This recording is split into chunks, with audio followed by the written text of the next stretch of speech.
Blog Talk Radio. Welcome to the Nonprofit Coach with Ted Hart, the most listened to radio show in the nonprofit sector, dedicated to helping your charity succeed. It's no secret that combining online and offline techniques is the key to fundraising success, and practical nonprofit management advice is what you need. The Nonprofit Coach with Ted Hart is the perfect landing point to learn from experts around the world who provide advice you can use. Ted Hart is without a doubt one of the foremost nonprofit thought leaders. Also a successful author, his books range from successful online fundraising to expert nonprofit management. Guests on the Nonprofit Coach are leaders in their field who share their insider tips and trade secrets in a conversational style both the experienced and novice will benefit from. Ted lectures around the world, but now he's here for you. From the latest in charity news, technology, fundraising, and social networking, Ted and his guests help you and your organization move to greater levels of efficiency and fundraising success.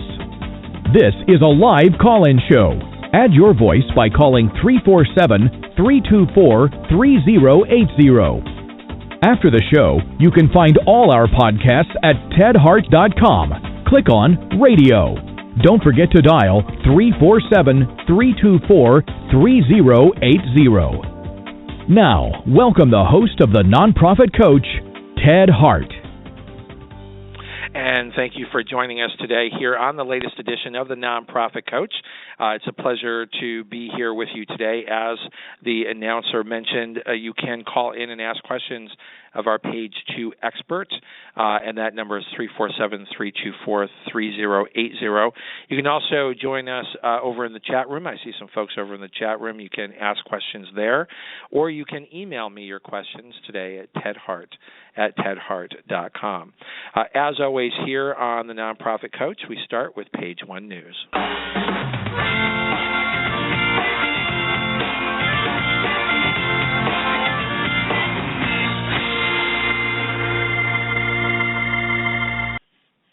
And it's a pleasure for me to welcome back here to the Nonprofit Coach for the GuideStar Minute. Courtney Cherico is here, and she is the Content Marketing Associate at GuideStar. Every month we have someone from GuideStar here to share us the latest news and information from GuideStar. Welcome back here to the Nonprofit Coach, Courtney Cherico. Thank you so much for having me today, Ted. Courtney, it's always a pleasure to have you here on the show. As you know, we often share with our listeners that we consider GuideStar to be one of the most important strategies that nonprofits who want to succeed online must have their profile completed and have a GuideStar strategy. So share with us what is new over at GuideStar. Sure thing. So we have two major announcements to share with you today. The first one being, you may have noticed that we've completely redesigned our GuideStar nonprofit profiles.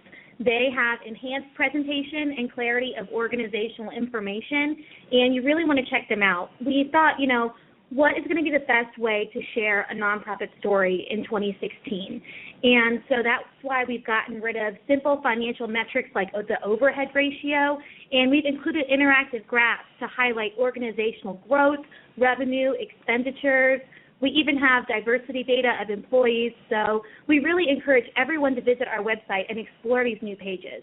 If you're a nonprofit, the way your information is displayed has definitely changed, so go ahead and claim and update your profile today at no cost to you.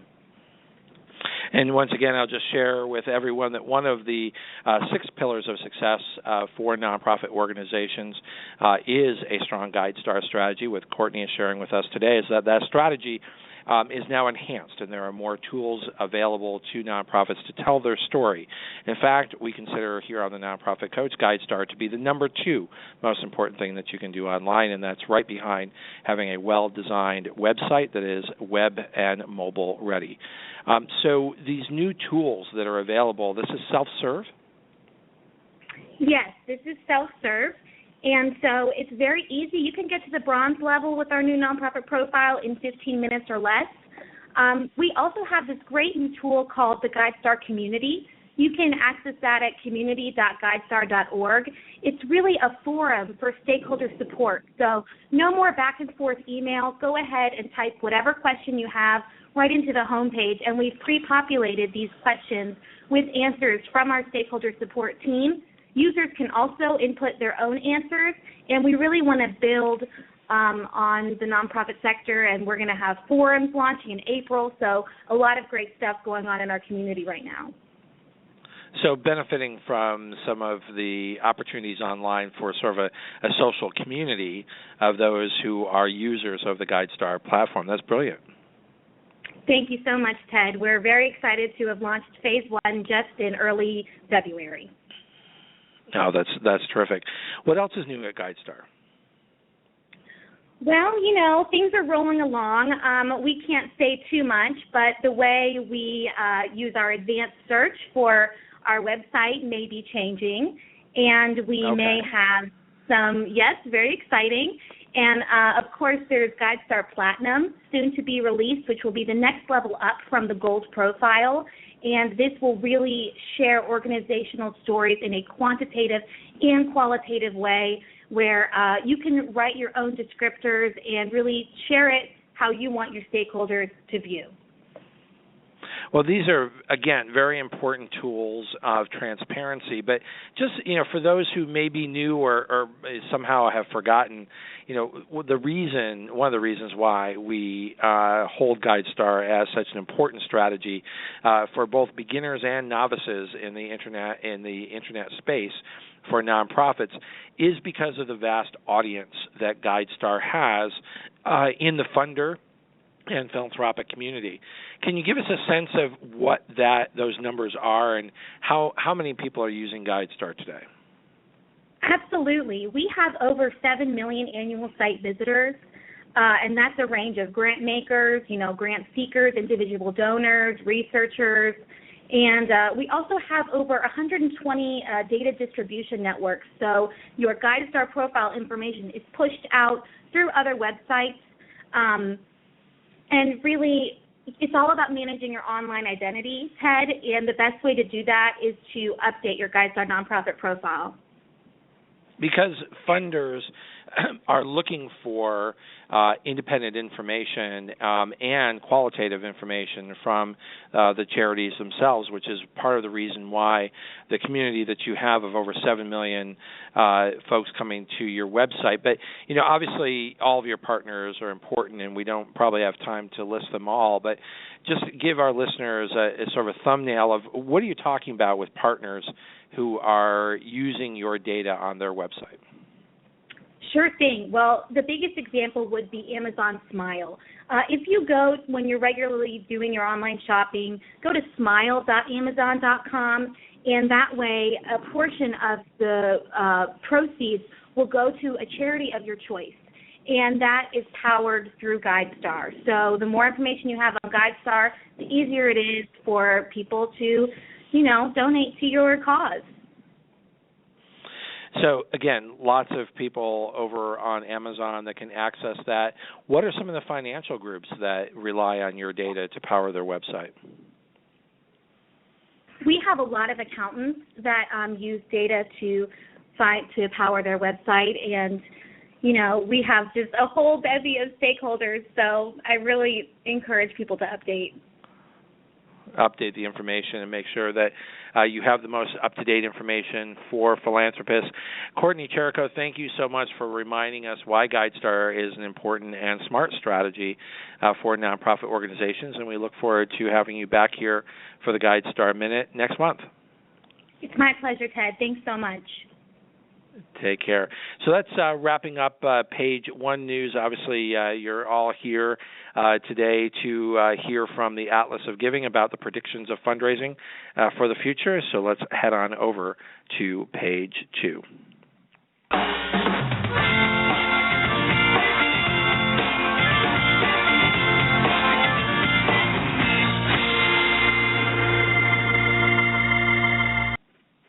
It's a pleasure to welcome back here to the Nonprofit Coach a regular and a very popular regular, and that's Rob Mitchell. He has invested his 32-plus year career in the nonprofit world as a fundraising practitioner, nonprofit executive consultant, and now leading two businesses that provide products and services to charities and churches. Mr. Mitchell, Rob, is currently CEO of Atlas of Giving and Philanthromax. These organizations provide, and more importantly for our discussions today, the Atlas of Giving measures, analyzes, and forecasts U.S. giving monthly by sector, by source, and by state. So, Rob, welcome back here to the Nonprofit Coach. We're always pleased to have you here as our guest. It's always great to be here, Ted. Thank you. So the world just continues to get more complicated, and there are more and more fundraising professionals that I think are understanding that, yes, there's both an art, but there is also a science to fundraising, and the predictability and understanding of how the economy and other factors are likely to weigh in on your fundraising for a lot of organizations, both large and small, can spell the difference between success and failure. Help us, first of all, just to remind us, for those who are new to the show, what is the Atlas of Giving, and how do you come to some of the forecasts that you're going to be sharing with us today? Sure. We started, Ted, with I really envisioned the Atlas of Giving when I was a practitioner. I was named Chief Development Officer of the American Cancer Society in June of 2001, and then our fiscal year started in September 1, and then we had September 11th. And my CEO called me, John Seffron, and asked what this meant. And I said, John, I have no idea.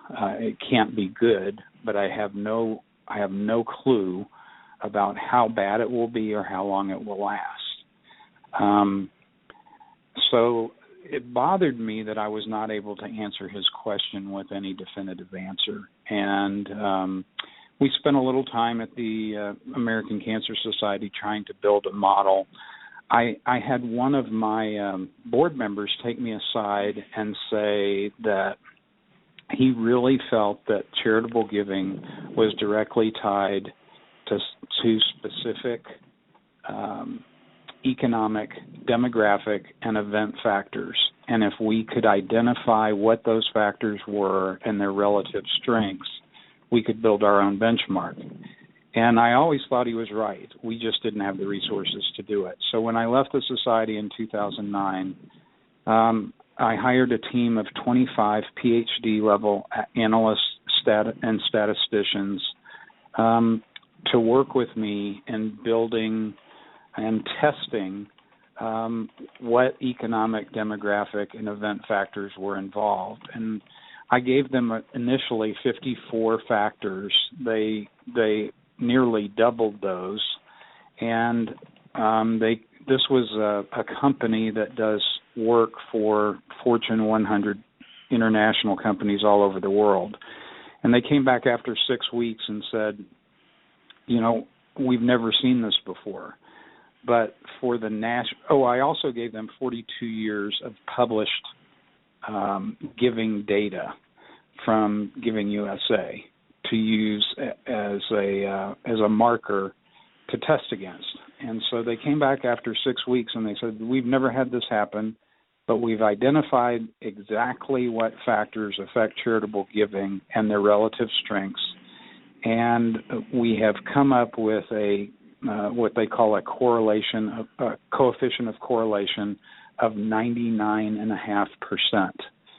And so when back-checked against those 42 years of giving data, they got 99.5%. Well, since then, we have built 64. They built an algorithm to measure national giving.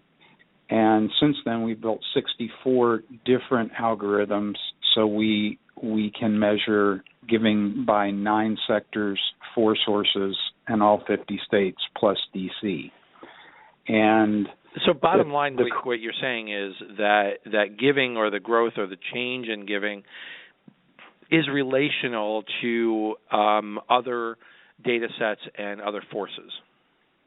Yeah, and I think 2001 is the best example I can give you, and that is that as a non-disaster charity following 9/11, giving dried up for organizations for 6 months. If you were a disaster charity, your giving skyrocketed. But to have that, we didn't have that information at the time, so we didn't know how bad it would be or how long it would last. And then giving came roaring back. But 2001 was looking like a good giving year, and then September 11th occurred, and it ended up not being a great giving year. So yes, I like to tell people that Larry Ellison, who the former chairman of Oracle Software, built an $8 million America's Cup sailboat, and he spent it's rumored that he spent $12 million on the crew and the training of the crew to try to win the America's Cup. That's all great, but if you've got no wind or you've got high waves, you're not going anywhere. And the same thing is true in charitable giving. You can have the best plans, the best team, the best talent, but if the economic, demographic, and event factors are not going your way, you're not going to raise the money you expect to. So being I don't think I necessarily have to say ignorant, but lacking knowledge or perspective of those puts you at a disadvantage. And you could be a very, very good fundraiser, but not having access or recognizing the fact that these economic and other indicators are going to be a part of your success or failure. Exactly right. And since the depth of the recession in 2009, giving has grown 51%. And a large part of that growth is due primarily to the growth in the stock market. But as we saw in the corrections in the stock market last year, they can have a deleterious effect on charitable giving. And in fact, when you look month by month at what happened in 2015, in May, June, and July, there was more money given than there was given in October, November, and December because of the stock market correction that largely affected December. There was actually more money given in November than there was given in December. And most fundraisers would not even think that could be the case, and certainly would not be aware if they were not taking advantage of an understanding of these economic factors that you track. That's exactly right, and things can change overnight. Another example I can give is the Haitian earthquake. Haiti is very close to the United States. Most people in the United States understand that Haiti is a very poor country, and Americans poured out their heart and their wallets to the Haitian people. But very different from that was the Fukushima event in Japan, where you had a nuclear disaster, or you had an earthquake, a nuclear disaster, and a tsunami. And American donors largely sat it out. And I think the reason why is because, first of all, it's further away, and most Americans figured that the Japanese were affluent enough to take care of their own problem. And so two very different things. And then we look at individual events, things like the BP oil spill. We look at the Atlas of Giving. What we like to say is we keep our finger on the pulse of American philanthropy, and we're looking at the velocity and trajectory of charitable giving. So the BP oil spill, thankfully the original predictions by NOAA were incorrect. If you will remember, they projected that the oil spill would round the Florida Peninsula and go up the East Coast as far as North Carolina. That, thankfully, did not happen. Did not happen. But it did not happen. But regionally, Louisiana, Mississippi, Alabama, and North Florida were definitely affected. And so we keep track of those things, and we're constantly on the lookout for things that are going to affect charitable giving. And though Louisiana, Mississippi, Alabama, and North Florida are a minority region of the United States, there are large national charities with presence in those coastal communities that were affected negatively, and so their results were affected as well on a national basis. So those are the kinds of things that we're looking for. And yes,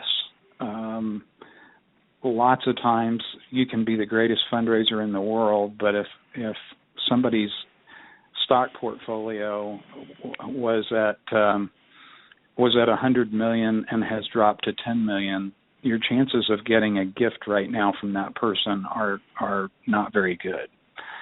So we're keeping our finger on the pulse of American philanthropy. We look at velocity and trajectory of charitable giving.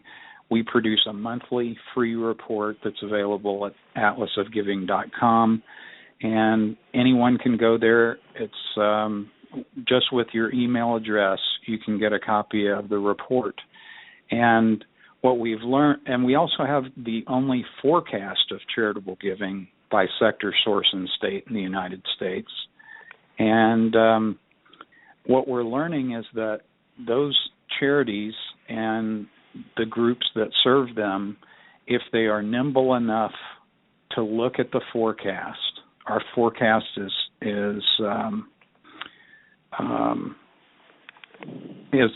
very reliable. And if you're nimble, and if you're an organization that is nimble enough to look at the forecast and plan your solicitation events at times when they'll do the best, you're going to have a better outcome in your charitable giving. We're going to take just a very quick break, Rob. When we come back, I'd like you to share your forecast, but also we're for those of you who are listening, we're also going to ask Rob to share some of those strategies on how you might use this forecast to be nimble. And if being nimble kind of scares you, like I can't change everything, I don't think Rob is talking about changing everything, but it is aligning this knowledge with the planning that you have underway between now and the year, which makes the end of the year, which makes having Rob here with us early in the year so helpful to everyone. So we will be right back after this break. When you have a great idea and need to work with others to bring it to life, how do you do it? Sometimes it's tough because the people you work with are in different places, with different schedules, using different devices. Google Apps lets you bring ideas to life with others. Here's how.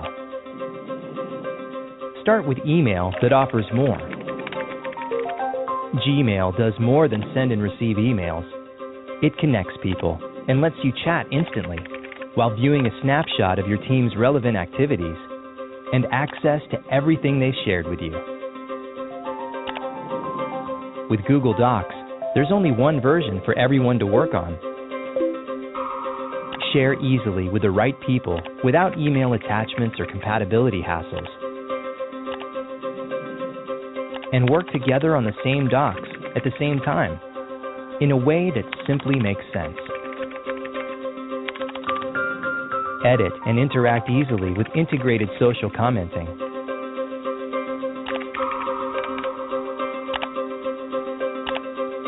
Google Calendar makes it easy to share schedules and find times to meet, and schedule or update meetings with a few clicks. Everyone can't be in the same place at the same time, but Google Apps lets you work together from any place. With multi-way video chat, you'll feel like you're all in the same room.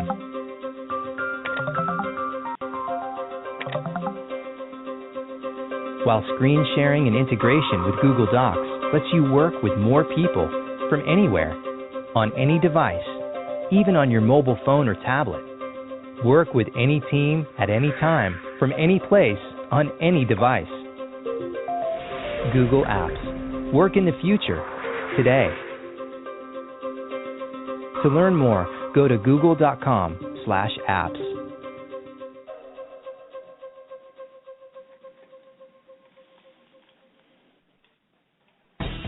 Remember, our podcasts and archives are always available 24 hours a day at tedhart.com. Click on radio links.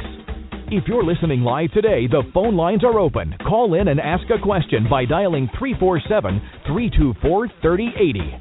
Now, back to the Nonprofit Coach with Ted Hart. And we are back here live on the Nonprofit Coach. Our guest today is Rob Mitchell from the Atlas of Giving. So, Rob, share with us, what are you seeing in your crystal ball? What does a forecast look like for fundraising? Well, first let me share with you what we estimated charitable giving to be in 2015. We estimated that giving grew 4.6% to a record total of $477.55 billion. Now, that would be the largest amount ever recorded for charitable giving. Looking ahead to 2016, and I'm going to carefully say that this is our first initial forecast. As I said, we do a monthly report, and we update our forecast each month. So as events occur, as different things happen in the economy and demographics, we're on top of those things. So this initial forecast will not be the final for the year, but we're expecting today that giving will grow to $489.82 billion, which is a growth rate of 2.6%. So the growth rate is slowing. It looks to us like the 2.6% growth rate is going to be fairly evenly distributed each month throughout the year. That's what it looks like today. The ongoing stock market correction will be a major factor in slowing giving growth. Higher interest rates. Janet Yellen has announced, obviously, the first raise in interest rates that has occurred in a very long time.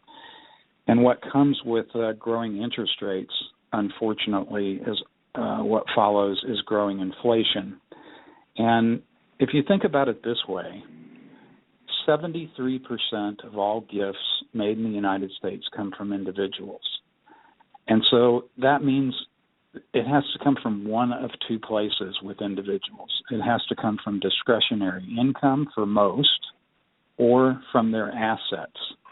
And with growing interest rates, growing inflation, there is less discretionary income on the part of 73% of the people who support the charitable giving economy.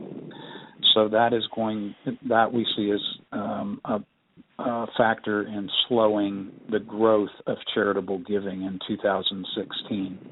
The other thing that people often fail to recognize is that this is a presidential political campaign year, and people have a choice. They can give to their favorite candidate or their favorite PAC, but again, that is discretionary income, and the more that they give to a political campaign or a PAC, the less money is left over for charitable giving. So that is also a factor. And in fact, you mentioned that on this show before, that the relationship between giving and political giving, and that there is a drag on philanthropic giving during peak political periods, and I gathered from what you said in the past that that's generally always going to be the case, and if the economy is very robust, there would still be growth, which you are still predicting, but without the political season or the high political season, that growth would be more robust. Absolutely. And in fact, one of the things that we are working on right now is is a complete study of political campaign years and how those political campaign years have affected charitable giving growth. And we plan to release that sometime in late spring. So it's definitely a factor. And I can't tell you today what that factor is. You know, if there wasn't a political campaign, and each political campaign year is different. I mean, what did we start with? 14 Republican candidates and 3 Democratic candidates. Yeah. Exactly. So not every year is the same. So political giving will have a negative impact on 2016 giving. A bright spot should be low oil prices and therefore gas prices.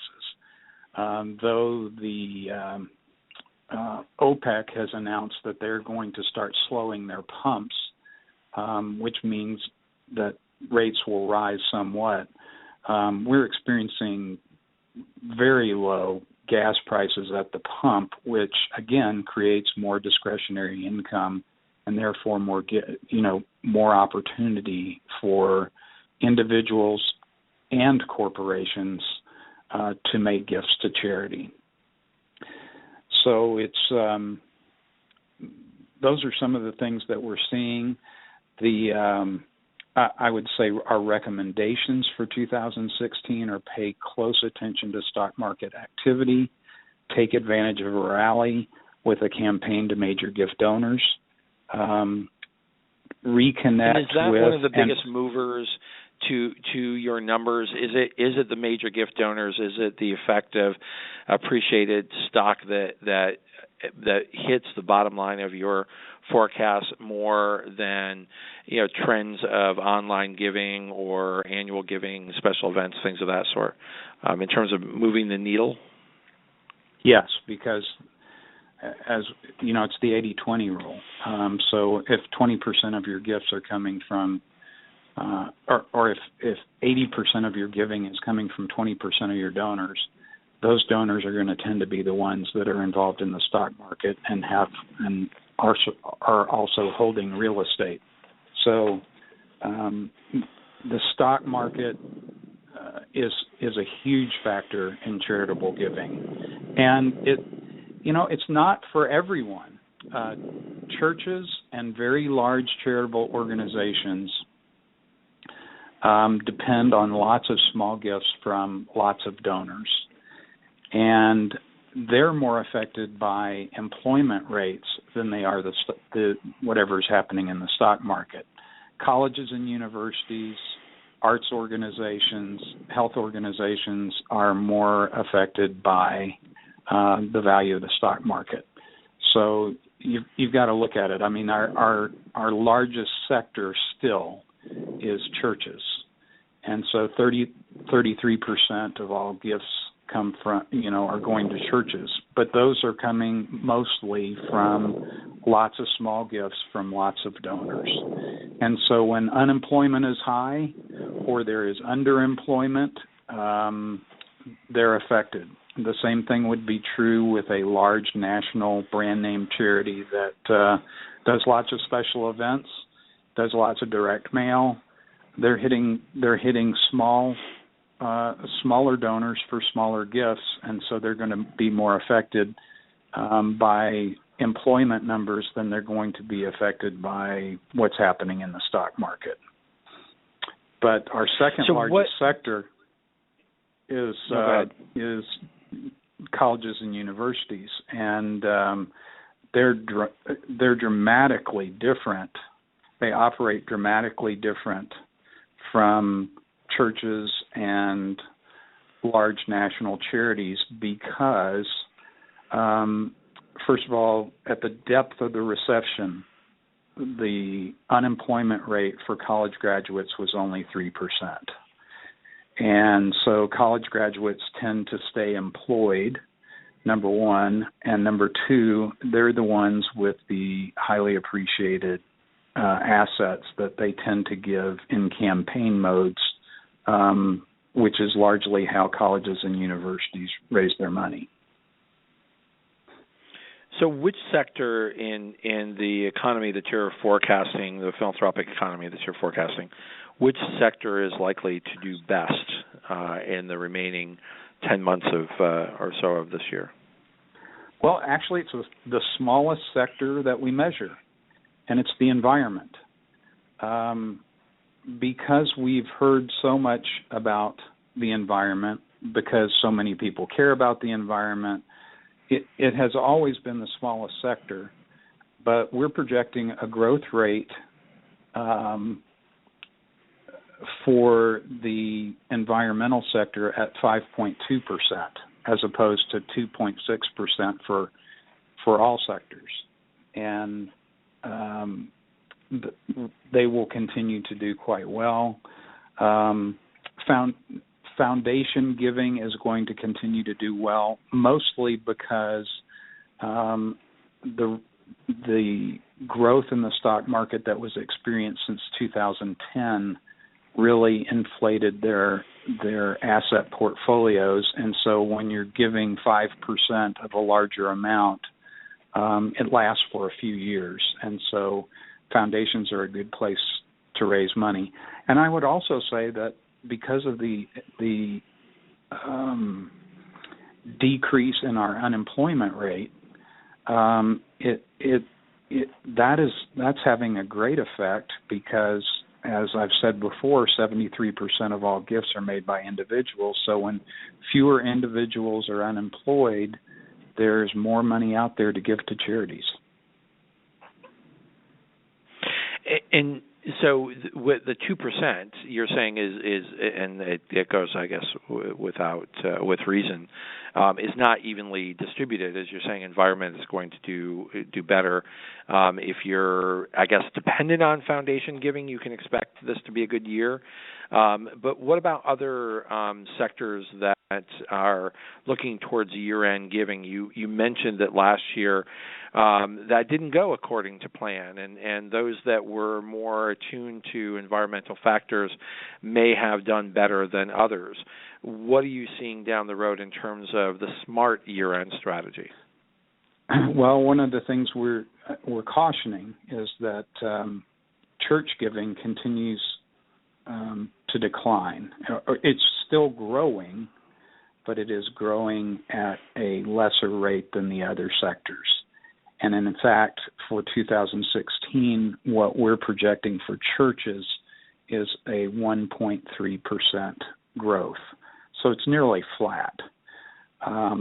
What I like to tell people is that as you look at our updated forecasts each month, if you can be nimble enough, let's take a direct mail drop just as an example, because I think earlier you mentioned how can you use this information to benefit your organization.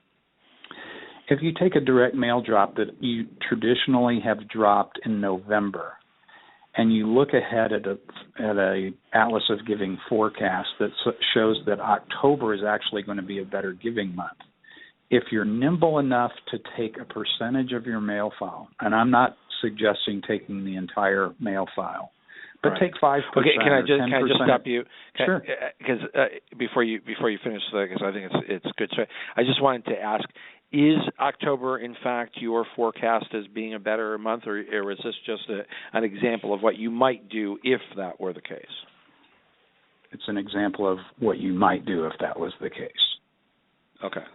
So I'm not suggesting that October is going to be a better month than November today. Okay. So go ahead and finish. I just want to understand what you were recommending. If you pick a month that is that giving looks like it's going to be 15 or 20% better than the month you were planning to drop your mail in, why not test it? Why not take 5% or 10% of your file and mail in that month, and then compare the results to when you traditionally sent your mail?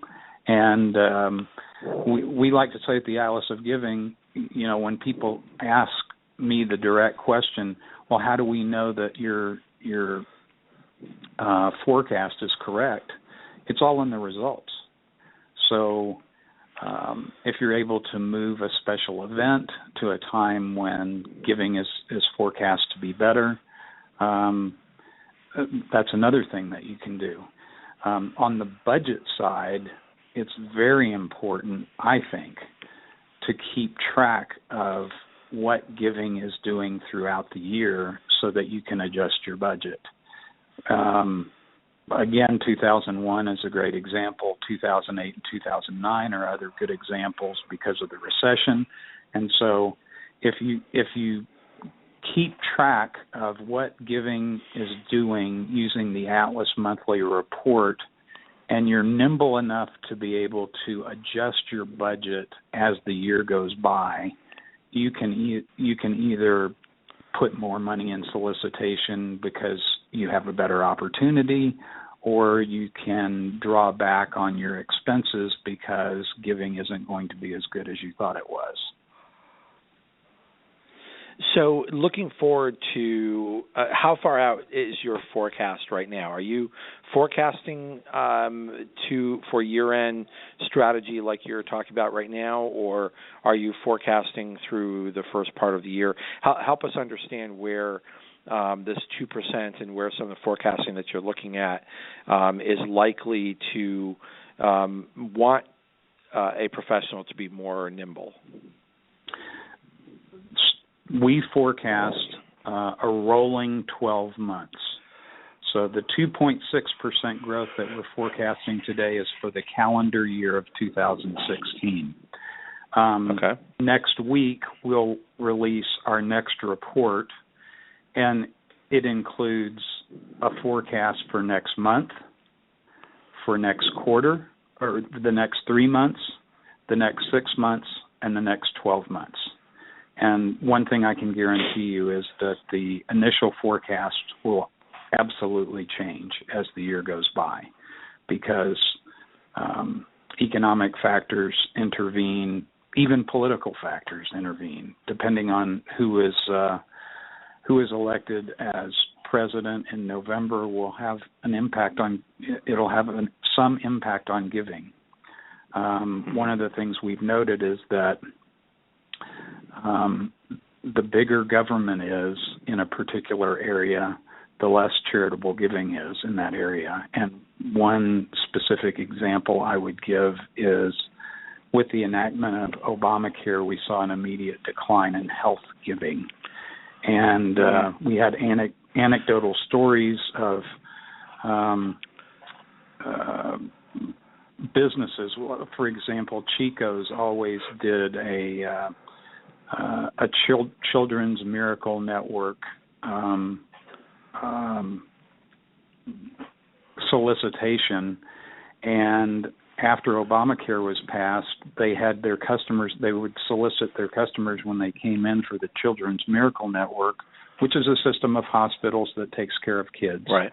And they had many of their customers say, we don't need to give to that anymore because the government is going to take care of those people. Right. So the fact that there's more people with insurance in a lot of people's minds lessens the need for philanthropy in that sector. So who picked up that support that was reduced in that area? It's hard to say, Ted, but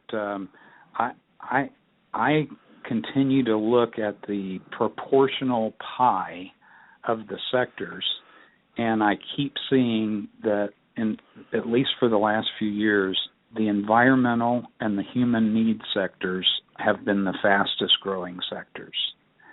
And I think people, whether you agree that climate change is man-made or not, I've talked to a lot of people who don't believe that, but who understand that climate change is occurring. There is more and more giving to that area. There's also more giving to the human needs areas because, especially after the recession, there are more people who are in a bad way, and others would like to help them. And so I would say gifts are shifting that way. Gifts are shifting away from churches because... Well, I was going to ask you, is there a relationship between those two? Because I think some of those human need categories had in the past maybe traditionally been where people would turn to a house of worship or religious organizations, and perhaps some of the shift has been to more secular organizations who are providing the same kind of care. I couldn't have said it better myself. And there are fewer, the millennial generation, and that is people between the ages of 18 and 34. The millennial generation, first of all, the good news is that they are more charitable than their parents. They are also smarter givers. They are questioning everything. And they want to know that the gift that they're giving to a particular charity, whether it's large or small, is actually going to make a difference. Now, I'm not talking about a cost per dollar raise sort of situation. I'm talking about is there a measurable, accountable difference that giving money to this organization is going to make. And that seems to be a shift in the marketplace that you just identified there, and I wanted to ask you to sort of talk a little bit more about that, because for decades there really was no discussion of cost and impact. It was more a sense of duty to give to philanthropy and to give to your community, and maybe that was sort of the World War II generation, the Great Generation, and then their children, maybe the parents of the millennials, sort of felt that there needs to be some accountability that seemed to center around this notion of cost per dollar raised, or are you spending too much? And that, not that there weren't other discussions and other issues of transparency, but that seemed to sort of dominate for a couple of decades. And now what you're putting your finger on is across the sector, I think that a lot of donors have sort of sensed, just driving down the cost of fundraising isn't necessarily increasing the quality of what we're investing in. So it's this issue of impact, of community investment, of certainly being efficient, but am I getting a bang for my buck as opposed to are you spending less of my bucks? Is that a generational shift? Is that what the future is going to look like, or is this a phase? I think it's a generational shift, and I don't expect it to change. I think that there are those traditionalists who want to still keep their eye on cost per dollar raised, but I think most people want measurable accountability of mission. And with the internet, there's more access to that kind of information, and I see more giving to niche charities than to the old branded charities that don't necessarily report their version of accountability is very different from some of the niche charities. Well, going back to what you were talking about, the nimbleness factor, and I know you were putting it in a different context. You were talking about the ability to align your giving with economic factors, which is one phase of nimble. But I think one of the factors here is the dramatic increase in the number of nonprofit organizations in the United States. I mean, just an explosion over the last 2 decades. And I think part of sort of the professional voice of that is just too many charities. But I think charities are created, and in a lot of ways the growth in the nonprofit sector is because people are looking for more accountability, and bigger is not necessarily proven to be better. And in fact, sometimes giving where your money is commingled into larger and larger funds is not as satisfying to sort of this, if you want to call them millennial donors, or sort of this generation that will be guiding philanthropy over the next couple of decades. They don't mind investing in big things, but they don't necessarily want to invest in big charities. Absolutely right. That's very well said, and that's what we're observing. And you noted the the growth in the number of charities. Over the last 12 years, the growth in charities, there has been a 50% growth in the number of charities. Now, a lot of those will not make it, but some will make it and make it dramatically, and they're going to make a dramatic difference because they're going to be focused on accountability. But they may only make it for a brief period of time as they're accomplishing what they set out to do, but they may not necessarily be relevant forever. And it seems that for a lot of donors, not universally, but for a lot of donors, that's okay if they accomplished big things and then got out of the way. Well, it's kind of like the phrase I heard at every place I worked for over 30 years, and that is our goal is to work ourselves out of a job. But truthfully, I don't think that was our real motivation. Everybody likes their job, but you're right. I think that there are innovative ways to leverage charitable giving with Wall Street, for example. You may not know this, but the Livestrong organization is aligned with a mutual fund. The Multiple Sclerosis Society had a big hit with a new drug on Wall Street because they were heavily invested in it. The Multiple Myeloma Foundation has been working with Wall Street to increase their returns and solutions. Their effectiveness. It's not just about money. It is more about, can we save more lives? Can we improve more lives? What is our accountability here? And this millennial generation, they're not so much for the workplace giving model where your boss gives you a card and says, no matter if you give or not, you've got to sign your card and give it back. And then it goes to an organization that takes a cut of that and then decides for you where your money is going. This generation doesn't want someone else deciding where their money is going. Yeah, they're just not agreeable to that. They are not agreeable to that. There's enough information for them to make their own very intelligent decisions about where their money is going to go and be used effectively. The relationship of the donor to charities is also changing. It's not just a source of funds, but there is a growing sense of wanting to roll up your sleeves and be involved, and not just as a sort of a weekend volunteer, but in guiding strategy and lending expertise. Is that all part of the same theme, or are there multiple changes in the philanthropic sector? No, I think that, and I'm probably going to get this quote wrong, but I think that there's a scripture quote that says, where your money is, or where your heart is, your money will be also, or something to that effect. And and I think that involvement precedes investment, and for a lot of people. And so if they get involved with an organization, I'm on the board, for example, of a no-kill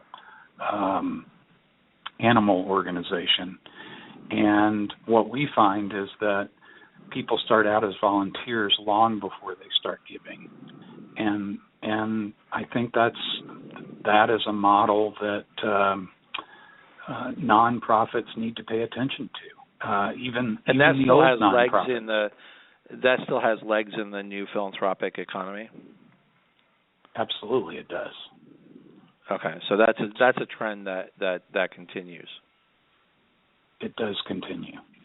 And so I think, to kind of wrap up where we are, is that you're seeing economic factors that make a difference to the bottom line of nonprofit organizations who are paying attention and are aligning their ask to the economic realities of their donors. Exactly. And exactly. that seems to me to be a different approach to just I'm forecasting or just I'm trying to raise more money. But it seems to, from my perspective, match from the charity side the same market forces that are happening on the donor side. Let me explain. On the donor side, what you've described is a change in the marketplace, which is being driven by millennials, who will soon be, the majority donors in this country. And what they're looking for is impact. What they're looking for is investment and some level of proof that their money is making a difference. And they're not as hung up on cost per dollar raised. They'd rather spend more money because they view it as an investment in their community and in the causes that they care about. They still want it to be efficient. They're not saying blow the money because they're really looking at the outcomes as opposed to necessarily focused on the bottom line. And what hasn't happened on the charity side is a recognition that just as donors are aligning themselves with the things that they care about, impact and community and outcomes. A lot of fundraising is still done on the calendar. It's still done trying to move the needle on what we did last year. And there's not as much discussion, which your data allows charities both large and small to benefit from. There's not a lot of discussion about how are we aligning our organization, our mission which goes forward, how are we aligning our organization with the lifestyle and the desires and the outcomes that our donors now and in the future are looking for. There's just not as much discussion about that. And the economy, which way the economy is going. So, yes, that's definitely true. And I like to point people, most of your listeners probably have heard Dan Pallotta's TED Talk. I think it's a terrific, if you haven't listened to it, it's a terrific thing to listen to. And one of the examples I like to give is that what would you rather have? Who would you rather support? An organization that's going to have the largest bake sale in the world, whereby all the product is donated, all the labor is volunteer, so there is no cost per dollar raised. And at the end of the event, they end up with $1 million to apply to their mission. On the other hand, another organization takes a very different approach, and they spend $5 million on a massive multimedia entertainment event. And at the end of the event, they collect $10 million. They had $5 million in cost, but now they've got $5 million to apply to their mission. Who has really done a better job? Who's been more financially responsible? Is it the group that had a zero cost per dollar raised, or the group that had a 50% cost per dollar raise, which, by the way, would put them on the blacklist of every watchdog organization in this country? Right.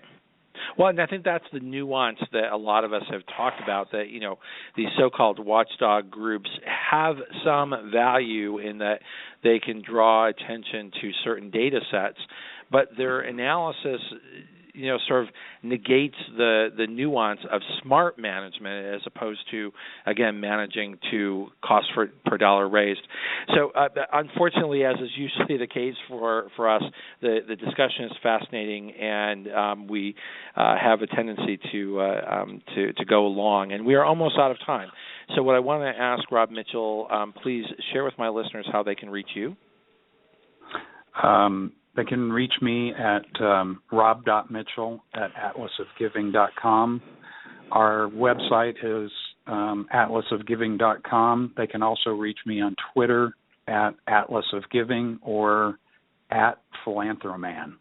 We also have a Facebook page, an Atlas of Giving Facebook page.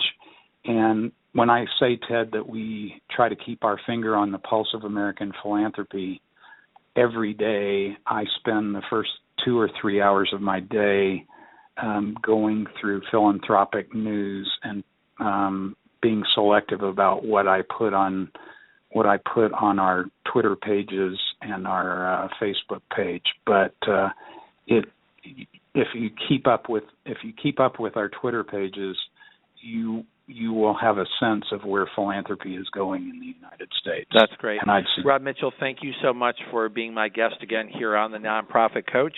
And to my listeners, please make sure you join us next week here on the Nonprofit Coach. Details at tedhart.com. You've been listening to the Nonprofit Coach Radio Show with Ted Hart. Tell all your friends to check out our production schedule and download our iPod and iPad-friendly podcast at tedhart.com. Thanks for listening to the Nonprofit Coach.